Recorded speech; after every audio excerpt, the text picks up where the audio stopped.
कुंवर वियोगी साहब भारतीय वायु सेना के एक जांबाज अफसर अधिकारी और यश जिन्हें अपने जीवन च खटिया, जिंदी कीर्ति अक्षुण्ण है और बनी दी रोहनी है, उनकी वीरता के कारनामे कारण भी और उनकी लिखतें कारण भी।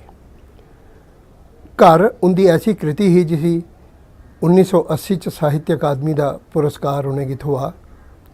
234 पंक्तियां वाली इस पुस्तक च घर संबंधी कविता है सारी, और घर के अलग अलग रूप, अलग अलग बानगियाँ, अलग अलग प्रतीकें राएं, जियां सांस्कृतिक प्रतीक, पौराणिक प्रतीक और ऐतिहासिक प्रतीक, सामाजिक प्रतीक इत्यादि ये असें नज़र आउंदे।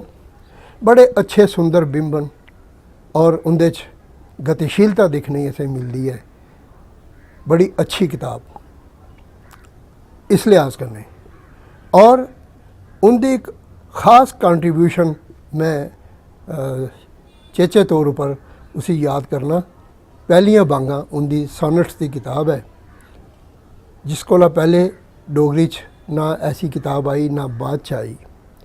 वो एक बड़े अच्छे सुलझे दे संपादक भी रहे और डोगरी संस्था दे एक टर्म वास्ते महामंत्री भी रहे, और अपने दायित्व की, अपनी जिम्मेदारी की उन्हें पूरी चाली निभाया। कुंवर वियोगी साहब की जिसले गल करने तो इस लिहाज कन्नै भी उनकी याद असें आउंदी है कि जीवन उनके वास्ते उत्सव हा, और पूरी चाली जीवन की अडाना। ये मैं जिसले उनके जीवन का पक्ष दिखना तो मैं आखना कि जीवन के बड़े अच्छे कलाकार है वो, और इस रूप में वो याद आउंदे न।